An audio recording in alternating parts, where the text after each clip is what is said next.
Hello and welcome to the Rogue Podcast. This is our season 1 recap of the book of Boba Fett. Now, if you have already checked out our finale recap and all of our individual episode videos, those are in the past. Now we're just going to talk about what we thought of the show as a whole. I know that the three of us probably have very similar views on this. I know there are people out there that loved it. If you loved it, good. I'm happy for you. I think there was a lot of good, a lot of bad, and a lot of stuff in the middle. So me personally, don't have great feelings about it, but I did like some of the things that this show did for the future of Star Wars. And I think that it sets up you some mean the things. stuff that wasn't Boba? Yeah, well, even some of the things that were, I think it can be interesting going forward. So let's dive into this season. Initial thoughts. What did you think, CJ? Feel free to be repetitive stuff we talked about, as this is going to be like a separate video that people might watch. All right. So for the show as a whole, I just like we talked about the smaller stories for Star Wars being good. The thing is with Star Wars or with smaller stories, they have to be character driven, because that's how you make the audience connect with the story and care about maybe things that are a little bit smaller that they don't know that they should care about. Mm-hmm. And so to start it off, I think they did a poor job of developing Boba, particularly in the present day of like the show. Agreed. They go through efforts to make kind of show you how he got to where he was and how he's changed. They did a poor job of tying that to modern day. The action, I think, as we said, a lot of the things just were poorly choreographed. Specifically talking about the Boba stuff. I don't know. I thought the dialogue kind of got bad towards the end too. I honestly, if you take out the Mando stuff, I think this is, at best, this is a below average show. Yeah. Like, I didn't think it was very good at all. I would agree. And my initial maybe paragraph, if I were to describe this show, would be this. This show does a really good job of getting you excited about things that never happen. I was very excited about seeing Boba Fett after the Sarlacc pit. And then I got to see who he became. And I honestly, I really enjoyed the Sand People stuff. Yeah, I absolutely. thought that was probably the best part of the show in regards to Boba. But what that should be building toward is who he is now and what he does now. But I think that because we spent so much time with the Sand People, with the Tuskens, that the stuff that was afterward and the such small amount of time we spent with that and see episodes 1, 2, and 3, and 4 did not get me connected enough to that plot, which to me, like you said, CJ, in a previous video, the current day plot should be the main plot or the main story. And it just didn't seem like it was. It seemed like an afterthought. So to me, like if you had season 1 is all the Sand People stuff, I think that show itself is fine. I didn't like some of the decisions they made about making him soft, but I felt like it was convincing enough as to why his character would change from who he was before or during Return of the Jedi to who he is now. So I give that part of the show a very positive review. I really enjoyed that stuff. I felt episode 2 with the train was really good. That was probably the most well-written episode as far as the Boba part goes. And even episode 1 was good. And I liked 4 as well. I felt like him getting his ship back was an interesting story. I enjoyed those parts of the story. The flashback does. What I did not enjoy was everything else. The modern day plot I felt was very stale. It had a lot of potential. If I were to tell you, if I were to write this script to you or a pitch for the show, and I said, the book of Boba Fett is going to be a story about how Boba changes from a hard killer in who he's been his whole life and into a crime lord who decides to rule a hard and fast killer bounty hunter to turn into himself something bigger, a crime lord to rule Mos Eisley, taking over Jabba the Hutt's place. You would be pumped. Think this is going to be a great show. And it has all the potential to be. But it just I'm pretty sure that that's the exact pitch we were given. It is. That's what we were given. And that's what I'm saying. So like this should have been good.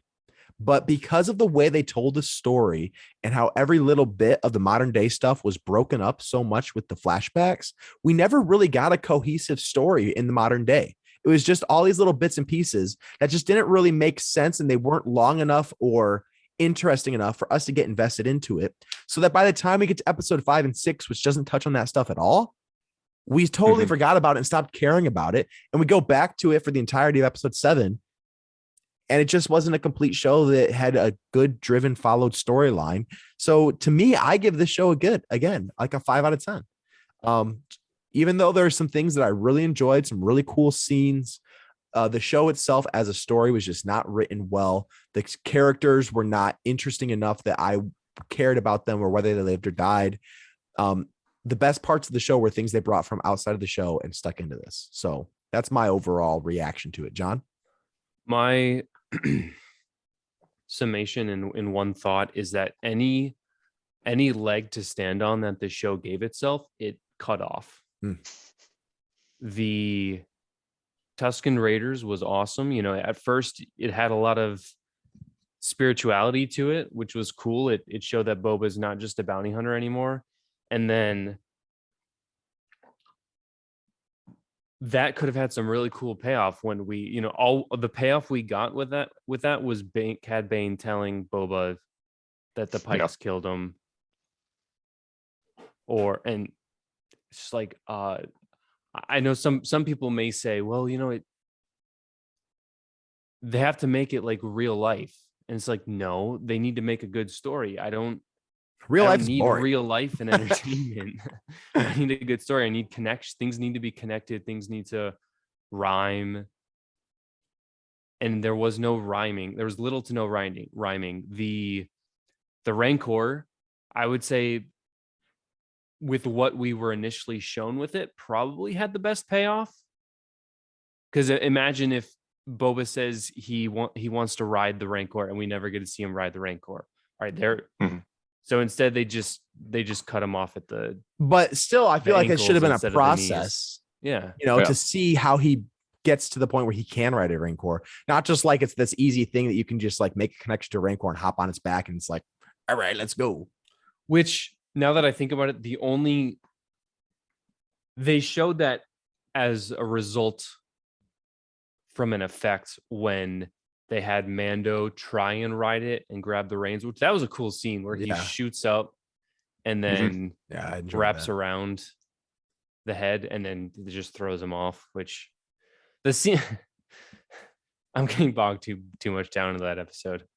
Anyways, I mean, it just kept cutting itself off, and even with certain expectations I was given with episode 5 and 6, I tried to remain pretty level-headed in the finale, and it still didn't really match up. I could think of probably 2 or 3 things that would make the finale bearable.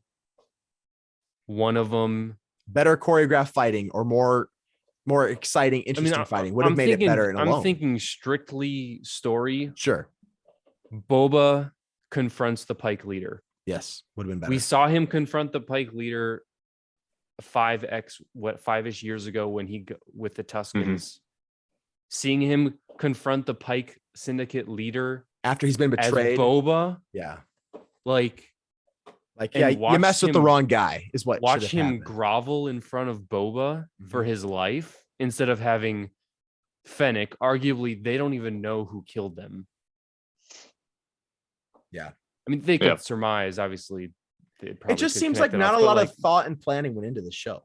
That's 100%. I think to maybe give some of the writers or Robert Rodriguez the benefit of the doubt, I think John probably threw this show together pretty quickly, or the outline of it. Yeah, and it was filled in quickly, and they had to get to production quickly. And it gave us this. I think most all of the assets were put into episode 5 and 6, and that's why they were so good. So let's ask this question. Would you rather have had this than nothing, or would you rather have things been left as they were? I would have rather had nothing. Taking into account episode 5 and 6 with Luke and Grogu. Yep. What if you got say you get 5 and 6 in Mando season 3? Yeah, that's what would have happened. Then yeah, I'd say probably nothing. With a promise that a Boba show would happen, or just no Boba show whatsoever. I don't know. I mean, I guess just say, I don't know. It's so hard to think about because I grew up loving Boba Fett. You know what I mean? The books, the games, the show, or not the shows, and just in the movies, just like this character that we were always so excited about. And all his cameos he ever made in comic books or any other book was just always so interesting. Like I remember he was training Jaina Solo in the Legacy of the Force books, which are about Han and Luke's kids, shortly after, or a few years after Return of the Jedi, I think like 20 years after. And Jaina's having to hunt down her brother Jason, who's turned to the dark side. And Boba Fett trains her how to fight like a Mandalorian, because if she were to try to fight like a Jedi, there's no way she could defeat her brother. But it was a really, really good book. And Boba was the leader of Mandalore at the time, really hardened, just a great, great character. And I feel that this show has made Boba Fett not a good character anymore. So I would rather not have this show. Yeah. I as much as some of the things I really liked about it, and I love watching Star Wars, like I would say every time the show came out, I was excited to watch it because I'm watching Star Wars. And when I finished, I was glad I watched it because I just watched some new Star Wars. I love watching new Star Wars. But now that the show is done, I don't really feel like Boba Fett has been made this character that I want to see more of. I hate that thought, you know. I wish I was so excited for season 2 because I just thought, man, Boba Fett, he was awesome. But now I'm like, I don't want to see more of him because I just feel like they're going to make him worse. You know what I mean? I don't want a season 2 of this show. More of a Disney hero. If this is what I'm going to get more of. If they make a season 2 and Boba Fett decides, yeah, this was not for me, I'm a bounty hunter, I can't avoid that, then I'm happy to have a season 2. Because he claims, you know, like at the end of the show, yeah, leading these people and having people bow to me and being their leader, this is not the life I'm suited for. So there's hope there that I think he returns to being a bounty hunter, or maybe some kind of part of Mandalore or something that I would be on board for. But if I get more of this in a season 2 of this show, I'm going to be very disappointed because I didn't feel this was a good addition to Star Wars in that sense. Just the story of Boba Fett alone. So let's talk about what also was called the Book of Boba Fett. The episodes 5 and 6. Those were 2 of the greatest things in Star Wars I've ever seen. And they made me excited to see what is to come in this era of Star Wars. Boba Fett included, because he's going to be in future things. And what's going to happen with Luke and Ahsoka and Mando and probably Barriss Offee. I mean, I don't think that you make that hint to her. We didn't talk about it in previous episodes. Barriss Offee was a friend of Ahsoka in the Jedi Temple and Jedi Order back during the Clone Wars. And she frames Ahsoka Tano for bombing the Jedi Temple. If you haven't seen Clone Wars, I highly recommend you watch the Wrong Jedi episodes or arc near the end of season 5 of the Clone Wars. But I felt it was interesting to see, you know, her symbol, or what we believe to be her symbol. I suppose it could just be the Jedi dormitories because it's the only place we've ever seen it, but it looks like it would be Barriss Offee's symbol in the episode or Order 66 flashbacks. So I think that it's exciting to see that she could be a potential antagonist for the Ahsoka show. I think it's exciting that we could see all kinds of different things coming. I think Ezra Bridger is coming. And this show puts forward, you know, what is Mando's goal going to be? Is he going to be returning to Mandalore? Grogu being reunited with Mando is going to be really interesting. Luke potentially still trying to start up his Jedi Order now without having Grogu. He needs a new apprentice. So does he get Ben Solo? Like, I think there's a lot of good things coming that were brought out of this show. Maybe Cobb Vanth now is going to have a little bit of something going on in Mos Espa. I imagine he's going to take Boba's place. Yeah. So there's good things coming that I think the show did well, but I think that's the best thing that this show did is set up future things. Yeah, I agree. And it's a springboard. It just is unfortunate they had to sacrifice a really cool character. Yeah. To do it. That you could have I dare say that I could have taken what they made and just kind of smoothed out the edges. I and just said, wish there "What were if we some do more this?" voices in there that were being listened to try to say, yeah, I don't think that's a very good idea. Let's do this instead. Yeah. You know what I mean? It just seems like Yeah. they're like, let's do Yeah. this. I'm like, yeah, let's add in a rapper to come in and be a modder who's going to come and fix people up and make them into these android type people. And then those people will be like the cool new kids. Yeah, let's do that. Also, let's make Boba Fett be a wimp and not actually want to fight anybody. Yeah, good idea. You know what I mean? Like, were they just full of yes men that just said yes to every idea? Because these were some crappy ideas. But anyways, I digress. Overall, I'd give the show a 5. I think it had some, if I'm saying 5, it's just average. I neither hated it nor loved it. It was just average. I enjoyed some aspects of it. There were some things I would change. Nothing did I hate and say this is awful, like with The Last Jedi, where I just think they really ruined some things about Star Wars or even The Rise of Skywalker as well. There was nothing that, dramatic. But it failed to meet expectations. It had a lot of potential, and that potential just was not reached, I think. So I'm not whining about it. I think it was good for what it was, but it just could have been better. Any final thoughts 100%. On the season as a whole?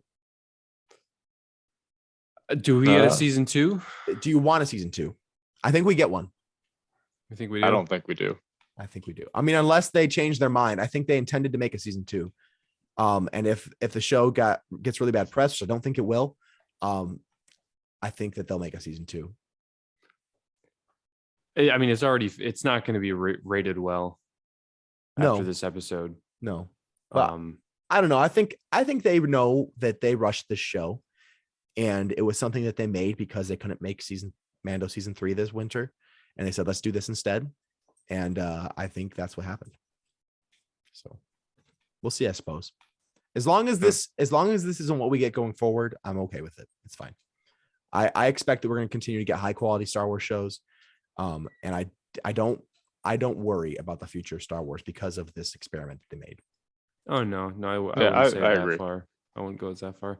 I just wonder, like what we talked about in the last episode with them walking back on Mando and Grogu's decision to go with Luke. Like, what do they do now? Does Grogu just tag along?